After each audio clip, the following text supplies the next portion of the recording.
Olá, seja bem-vindo e seja bem-vinda.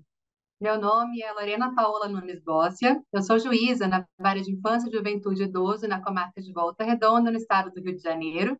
Atuo há mais de 10 anos na competência de infância e juventude e sou associada da Abramin. Hoje nós vamos conversar sobre um tema fundamental dentro do sistema de garantia de direitos da infância e da adolescência, sobre o Conselho Tutelar e as suas atribuições. A ideia é que a gente compreenda primeiro o que é o Conselho Tutelar. Em seguida, a gente vai tratar sobre as funções desse órgão que estão previstas no ECA. E, por fim, vamos falar um pouco sobre os avanços trazidos pela Lei Henri Borel e como essa lei aumentou o rol de atribuições do Conselho Tutelar. Antes da gente falar qualquer coisa sobre o Conselho Tutelar, é importante entendermos como o sistema brasileiro funcionava antes da sua criação. Na época do Código de Menores, cabia ao Poder Judiciário adotar todas as providências concretas em relação às crianças e aos adolescentes compreendidos na chamada situação irregular. Crianças e adolescentes eram vistos como objetos de proteção, e quando eles incomodavam, ou seja, quando estavam numa situação irregular, ao juiz de menores eram atribuídas não só funções jurisdicionais, mas também outras tarefas de natureza socioassistencial. O juiz de menores acumulava papéis que hoje parecem incompatíveis com o Estado democrático de direito. Ele julgava, administrava políticas públicas de assistência social e até produzia algumas normas locais, por meio de portarias e provimentos que adaptavam a lei àquela comarca. O juiz de menores decidia desde medidas protetivas até questões assistenciais sem nenhum cunho protetivo, sem a participação da família, da comunidade ou de qualquer outro ator institucional. Esse arranjo concentrava muitos poderes na mão do juiz e ainda reforçava uma lógica paternalista e tutelar em relação às crianças e adolescentes. Com a Constituição de 1988 e o Estatuto da Criança e Adolescente, que veio em 1990, esse modelo foi rompido definitivamente. Deu-se início a um novo sistema baseado na corresponsabilidade. A família, a sociedade são convidadas a dividir com o Estado o dever de proteção. O artigo 227 da Constituição Federal deixa claro que é dever da família, da sociedade e do Estado, por fim, assegurar à criança, ao adolescente e ao jovem, com absoluta prioridade, diversos direitos e liberdades fundamentais. Ou seja, a responsabilidade pela proteção da infância deixou de estar concentrada exclusivamente no Estado e passou a ser uma responsabilidade compartilhada, e onde primordialmente é da família e da sociedade. A criação do Conselho Tutelar simboliza justamente essa mudança de tirar do judiciário a centralização e distribuir na comunidade, ou seja, na sociedade, o poder de agir de forma autônoma e especializada para proteger os direitos infantis juvenis. Assim, o Conselho Tutelar é criado no ECA como um órgão autônomo, permanente e não jurisdicional, e formado por pessoas escolhidas na sociedade, ou seja, eleitas, e encarregado de adotar, em âmbito municipal, todas as providências concretas destinadas à tutela dos direitos de crianças e adolescentes. Quando falamos que é um órgão autônomo, queremos mencionar que o Conselho Tutelar não depende de outros poderes, é permanente porque, uma vez criado, não pode ser extinto, e não jurisdicional porque não presta atividades jurisdicionais. Cada município deve ter, no mínimo, um conselho tutelar, composto por 5 conselheiros. E esses 5 conselheiros são eleitos com mandato de 4 anos e possibilidade de reeleição. Esse detalhe reforça, mais uma vez, a ideia de participação social. O Conselho Tutelar é um órgão da comunidade e para a comunidade. Então surge a grande pergunta, né? O que exatamente faz o Conselho Tutelar? A atribuição primordial do Conselho Tutelar está prevista no artigo 131 do ECA, o mesmo que define o que é o Conselho Tutelar. Segundo o artigo 131, o Conselho Tutelar é um órgão permanente, autônomo e não jurisdicional, encarregado pela sociedade de zelar pelo cumprimento dos direitos da criança e do adolescente definidos nesta lei. O Conselho Tutelar é o verdadeiro guardião do ECA. É a ele que cabe zelar pelo cumprimento dos direitos da criança e do adolescente. É o órgão que exerce liderança, é o órgão que vai articular todos os direitos da criança e do adolescente. É essencial, então, que o Conselho Tutelar atue dentro do município como principal articulador da sociedade na construção da política municipal de atendimento das crianças e adolescentes. O Conselho Tutelar deve agir em regime de parceria e cooperação com os outros órgãos de defesa, com os quais deve articular ações, desenvolvendo estratégias para a realização de abordagens e intervenções conjuntas. É aqui essencial recordar a ideia básica que inspirou a criação do Conselho Tutelar. E foi por isso que nós começamos falando do histórico. A ideia básica é retirar do Poder Judiciário, ou seja, desjudicializar, o atendimento de casos de ameaça ou violação de direitos de crianças e adolescentes, transferindo essa responsabilidade por um órgão que representa a sociedade, exclusivo e especializado na defesa desses direitos. Isso foi pensado para garantir uma abordagem rápida e sem a burocracia judicial, que muitas vezes retardava a resposta às violações. Por isso, o Conselho Tutelar jamais deve ser visto como mais um degrau até chegar ao Poder Judiciário. Cabe ao Conselho Tutelar assumir em sua plenitude a autoridade e o poder de decisão que lhe são conferidos por lei, oferecendo ele próprio uma solução efetiva dentro da sua esfera de atribuições. Então, o que o Conselho Tutelar precisa evitar sempre é jogar a sua responsabilidade para outros órgãos. Veja bem, o Conselho Tutelar deve articular para que as políticas públicas sempre convirjam na defesa dos direitos da criança e do adolescente. Mas articular não significa lavar as mãos, dizer a todo momento que isso não é minha atribuição, aquilo não é a minha atribuição. O Conselho Tutelar tem autoridade e poder de decisão para efetivar uma solução. Outro ponto essencial: nunca, se você é conselheiro tutelar, diga que tal caso não é de sua responsabilidade. Todas as decisões do Conselho Tutelar precisam emanar do colegiado, jamais de um único conselheiro.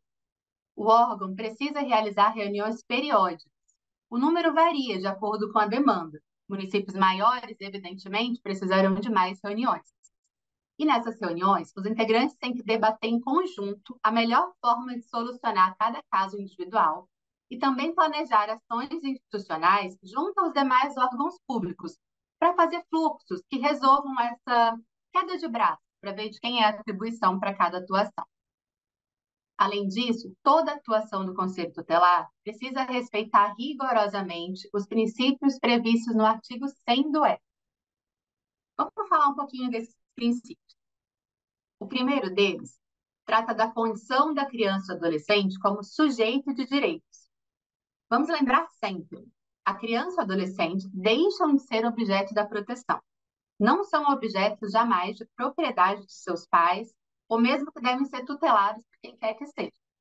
O Conselho Tutelar precisa tratar cada criança como uma cidadã plena, titular de direitos e deveres dentro da sua autonomia progressiva. Outro princípio é a proteção integral e prioritária dos direitos de que crianças e adolescentes são titulares. Na prática, isso quer dizer que quando uma criança e um adulto disputam o mesmo direito, deve ser da criança.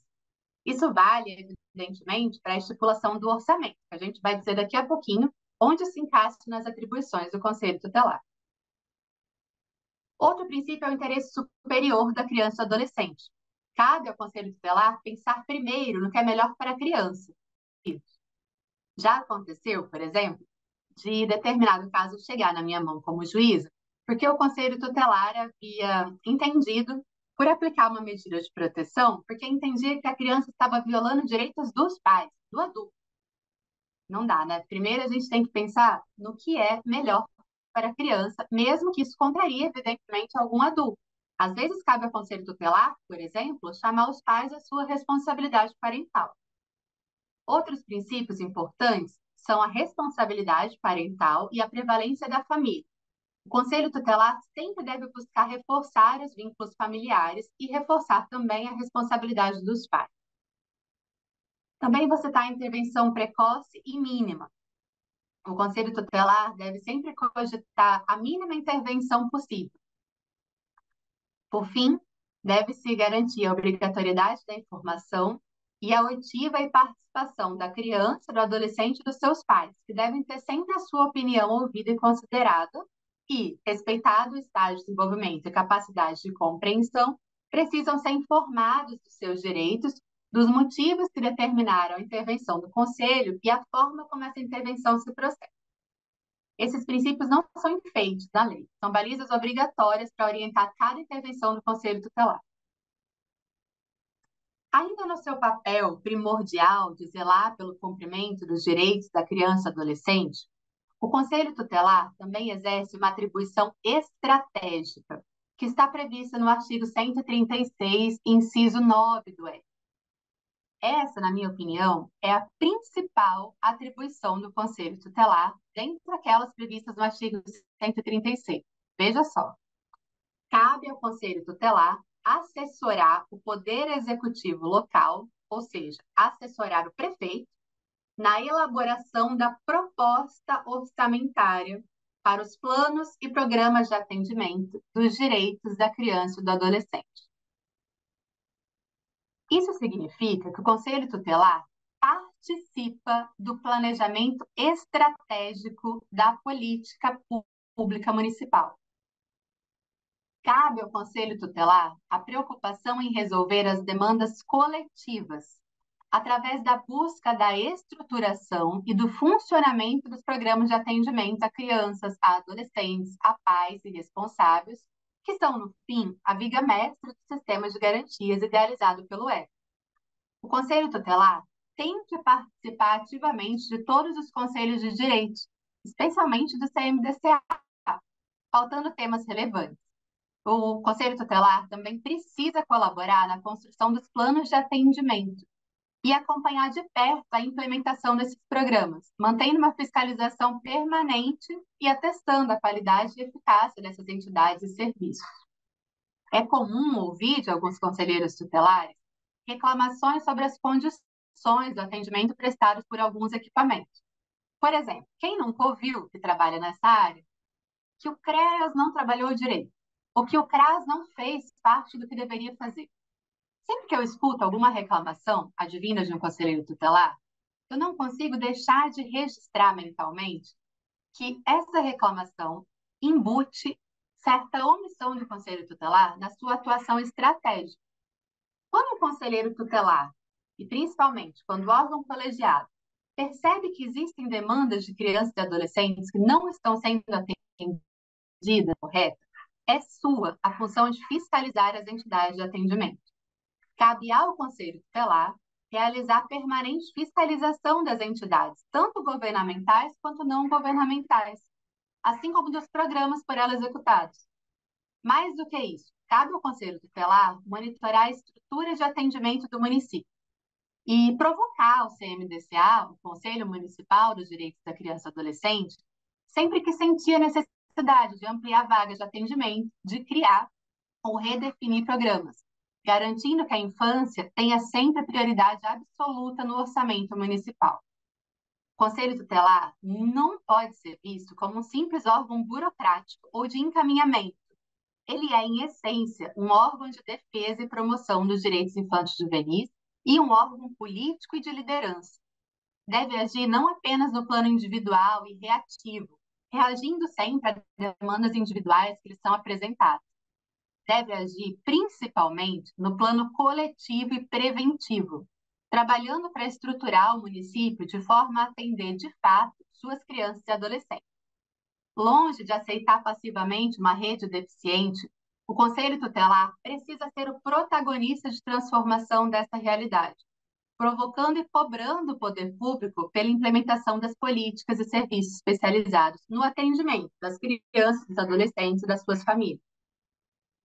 Outras funções estratégicas são divulgar a própria função do conselho dentro da comunidade, realizar um trabalho preventivo e de conscientização da população, da comunidade escolar, de agentes públicos. Pode ser palestras, reuniões, campanhas. Ter conhecimento e também divulgar as suas reais atribuições a fim de potencializar a articulação com outros órgãos e sistemas de garantias, fornecer ao CMDCA e também a outros conselhos deliberativos de políticas públicas os dados de números qualitativos e quantitativos, bem como outras informações necessárias para elaborar e para aperfeiçoar a política de atendimento da criança e adolescente. Outra função estratégica seria promover audiências públicas com a população local, para colher dados, mais dados, sobre as principais demandas e deficiências de atendimento em determinados bairros. Participar de uma forma ativa de todas as conferências de direitos da criança e de outros eventos em matéria de infância e juventude, levando sempre a voz do conselho e a voz daquela comunidade nestes eventos. Interagir com outros conselhos tutelares dos municípios próximos ou da mesma região metropolitana, para compartilhar informações e garantir maior agilidade no acionamento quando for necessário, além de definir estratégias de ação conjunta. Também cabe ao Conselho Tutelar auxiliar na implementação e no funcionamento da rede de proteção, nos moldes preconizados na Lei 3.431, que foi a lei que estabeleceu a escuta especializada e o depoimento especial de crianças e adolescentes. O Conselho Tutelar pode ajudar, mais uma vez, na liderança da definição dos papéis, dos fluxos e protocolos de atendimento, da criação e da adequação dos equipamentos especializados para a escuta das crianças e na formação técnica dos profissionais encarregados do atendimento, sempre direcionando as demandas para o CMDCA e garantindo que esse orçamento seja efetivamente direcionado para esse tipo de demanda. Ultrapassada a função primordial, que é zelar pelos direitos, e as atribuições estratégicas do Conselho Tutelar, essas que eu reputo como verdadeiras razões de existir do órgão, a gente vai finalmente conversar sobre as atribuições de proteção. Eu deixei essas atribuições por último propositalmente, porque é costumeiro que os conselhos tutelares saibam de cor e salteado quais são as suas atribuições de proteção. Mas se esqueçam, talvez de forma não intencional, as suas atribuições estratégicas, que eu repito, são as verdadeiras razões de existir desse órgão. As atribuições de proteção também estão previstas no artigo 136, nos incisos 1 e 2 do ECA, principalmente. Nessas atribuições, em resumo, cabe ao Conselho Tutelar realizar o atendimento de crianças, de adolescentes e das suas famílias, sempre para efetivar os seus direitos fundamentais. Na prática, nessas atribuições de proteção, o Conselho Tutelar vai funcionar como uma ponte entre a criança em risco e toda a rede de serviços públicos existentes no município para garantir a sua proteção integral. Então, o Conselho Tutelar deve atender e aconselhar pais e responsáveis, especialmente quando houver dificuldades no exercício da parentalidade. É evidente que ao conselheiro tutelar deve ser imbuída muita sabedoria e muito conhecimento, muita vontade de estudar o que significa hoje ser criança, ser adolescente, em vários aspectos, sociais, psicológicos, da neurociência, e também saber, dentro daquela comunidade, como o exercício da parentalidade pode ser exercido com autoridade, com respeito, visando estabelecer vínculos significativos de afeto e a definição de margens seguras para que a criança ou adolescente cresça seguro dos limites que deve atender para viver em sociedade. Então, o Conselho Tutelar, ele deve primar pelo atendimento da criança ou adolescente no contexto familiar, além de zelar, claro, pela criação e adequação dos programas no atendimento dessas famílias. Quando o Conselho Tutelar houve queixas e reclamações sobre situações que ameacem ou violem os direitos de crianças, ou quando o Conselho Tutelar acompanha a situação do atendimento às crianças e identifica possíveis ameaças ou violações dos seus direitos, ele deve aplicar as medidas de proteção que estão previstas no ECA. São 7 as medidas de proteção que o Conselho Tutelar pode aplicar. E elas vão desde orientar e apoiar os pais até incluir a criança em programas de saúde, de educação e de assistência social. O Conselho Tutelar tem que desenvolver um trabalho junto à família da criança ou adolescente, sendo que, em regra, as medidas aplicadas à criança devem corresponder a uma medida aplicada aos seus pais ou responsáveis, que precisam exercer com responsabilidade os deveres inerentes ao poder familiar ou decorrentes da guarda da tutela, se a gente estiver tratando de um responsável legal. O verdadeiro compromisso do Conselho Tutelar não é com a aplicação de medidas ou com o simples encaminhamento do caso para algum órgão ou programa, de uma maneira formal ou burocrática. O Conselho Tutelar não vai entregar uma senha para que um adolescente busque determinado equipamento. O compromisso do Conselho Tutelar é com a efetiva solução dos problemas enfrentados pela criança e por sua família. A gente precisa lembrar sempre que cabe ao Conselho Tutelar promover o atendimento de forma continuada, com um viés preventivo, e não apenas intervir diante de situações emergenciais. As abordagens do Conselho Tutelar também devem ser previamente planejadas e executadas com cautela, de modo a esclarecer crianças, adolescentes e famílias sobre os motivos da intervenção e evitar situações de confronto. É fundamental que as crianças, adolescentes e pais irresponsáveis que sejam atendidos pelo Conselho Tutelar se sintam amparados e protegidos pelo órgão, e não invadidos ou perseguidas por ele. Razão pela qual, sobretudo a abordagem inicial, o primeiro contato do Conselho Tutelar, deve ser feito com especial cautela e planejamento prévio, evitando, mais uma vez, que o Conselho Tutelar funcione sempre como um bombeiro, apagando fogo de demandas individuais. Em todo e qualquer caso, é preciso debater com os órgãos técnicos que integram a rede de proteção à criança ou adolescente do município os métodos e as formas de abordagem, definindo fluxos que permitam o acionamento daqueles sempre que necessário, a qualquer momento ou dia da semana, sobretudo diante de casos de maior complexidade. Sim, eu sei que a notícia da ameaça e da violação de direitos deve demandar uma intervenção com rapidez.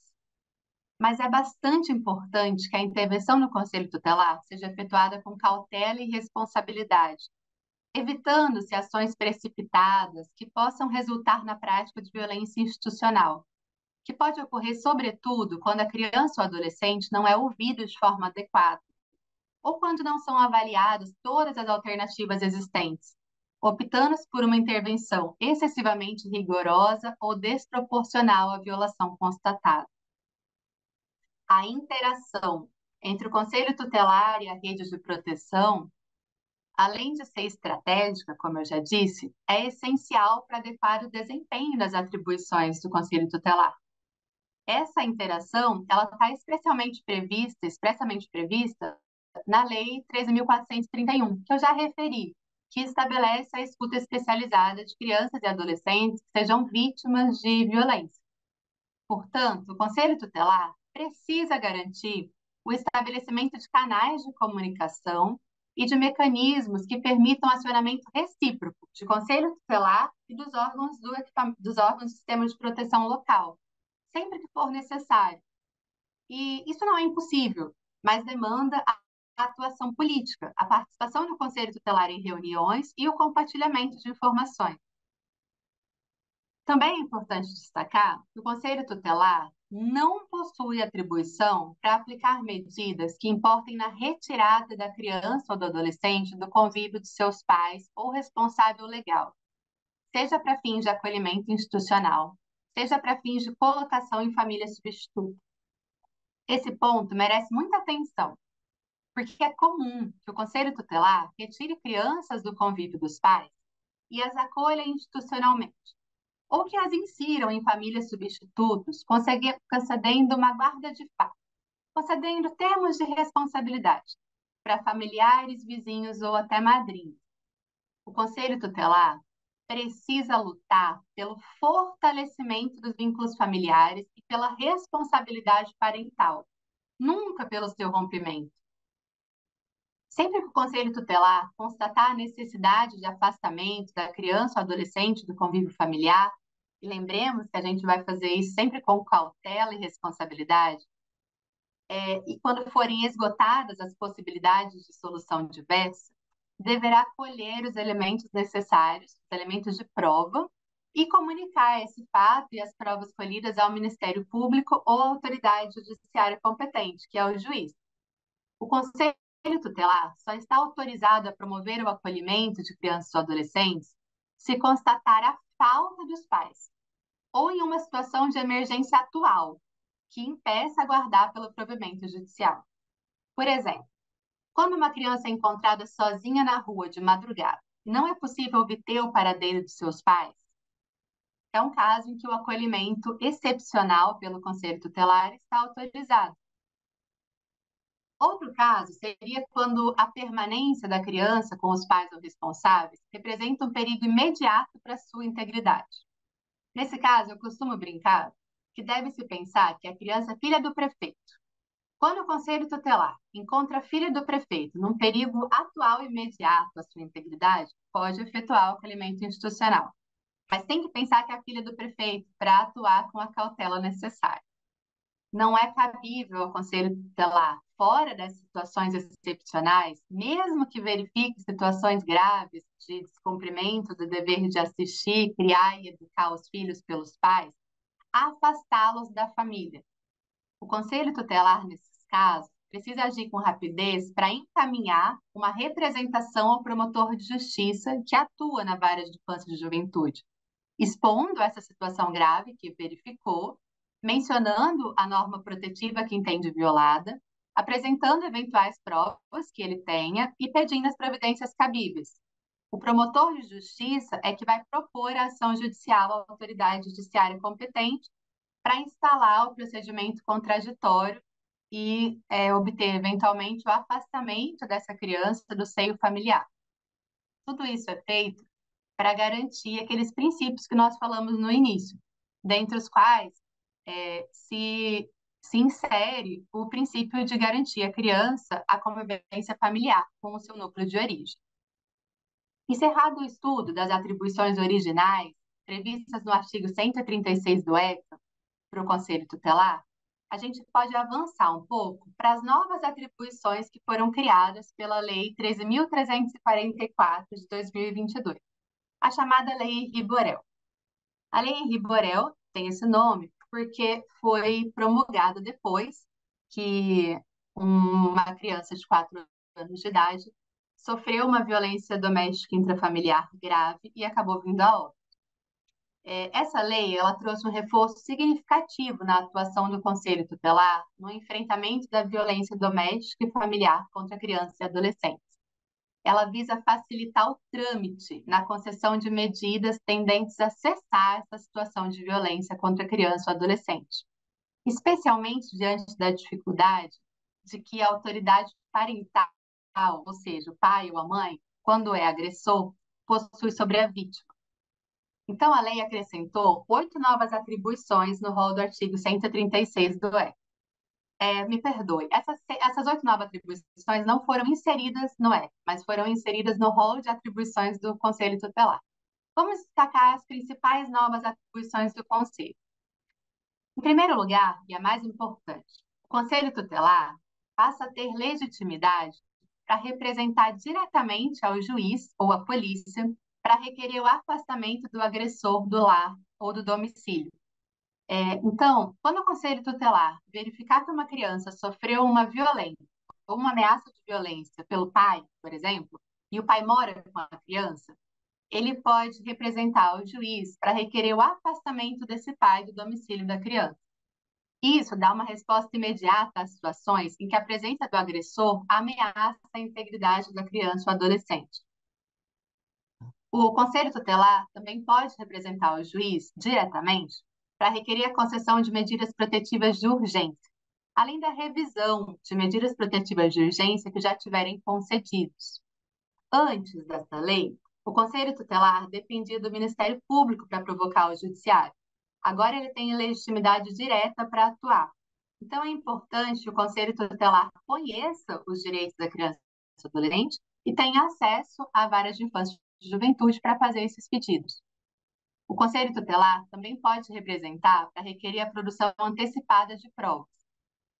Essa previsão é essencial para proteger vítimas e testemunhas, evitando que a criança precise efetuar diversos depoimentos, podendo ser revitimizada e garantindo que a prova não se perca com o tempo, já que o tempo compromete bastante a memória de crianças que são submetidas à violência. O Conselho Tutelar também tem a atribuição de tomar providências imediatas ao receber alguma comunicação de violência contra a criança ou adolescente. Isso reforça também o seu papel como uma das portas de entrada mais rápidas da rede de proteção. Também cabe ao Conselho Tutelar requerer medidas cautelares em favor de denunciantes ou testemunhas que corram algum risco em razão de alguma denúncia. Essa atribuição conecta a atuação do Conselho Tutelar com a proteção de quem colabora no enfrentamento da violência. Quem nunca deixou de denunciar uma violência à criança ou adolescente por se colocar numa situação em que tem medo de represália? Agora, o Conselho Tutelar pode atuar em favor dessas pessoas, que são denunciantes ou testemunhas, ampliando a segurança da rede de apoio da criança. Então, vocês percebam como a Lei Henri Borel transformou o Conselho Tutelar em um ator ainda mais ativo na resposta à violência doméstica. Se antes esse órgão já tinha um papel importantíssimo de articulador e encaminhador, agora o Conselho Tutelar também passa a ter legitimidade processual em várias frentes, podendo provocar o judiciário de uma forma bem mais séria. A gente chega, então, ao fim da nossa pequena aula sobre as atribuições do Conselho Tutelar.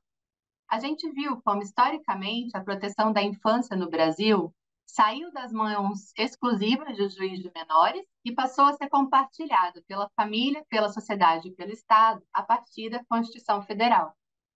Nesse novo paradigma, a gente lembrou que o Conselho Tutelar foi instituído como um órgão autônomo, permanente, não jurisdicional e essencialmente comunitário, que existe principalmente para zelar pelo cumprimento dos direitos das crianças e adolescentes. Nós exploramos as atribuições estratégicas, protetivas e de fiscalização do Conselho Tutelar, que estão previstas no ECA e na Lei Henri Borel. Vimos que o Conselho Tutelar não deve se limitar a encaminhar casos, mas precisa assumir o seu papel de protagonista e líder, buscando soluções efetivas, planejadas e estruturantes. Também destacamos que a Lei Henri Borel ampliou a atuação do Conselho Tutelar no enfrentamento da violência doméstica contra crianças e adolescentes. Assim, o Conselho Tutelar deixa de ser visto como um articulador apenas e passa a ocupar um espaço ainda mais ativo, com instrumentos jurídicos eficazes para agir diante dessa violência como um autor da ação perante o judiciário. A gente conclui, então, que o Conselho Tutelar é um pilar do sistema de garantia de direitos, cuja força está na sua autonomia, na legitimidade comunitária criada pela eleição e na capacidade de transformar a realidade das crianças e adolescentes, sempre em parceria com as famílias e com o Estado. Eu agradeço a atenção de todos e todas. Espero que esse estudo contribua para o fortalecimento da compreensão sobre o Conselho Tutelar e para aprimorar a atuação de todos nós em defesa da infância e da adolescência. Muito obrigada.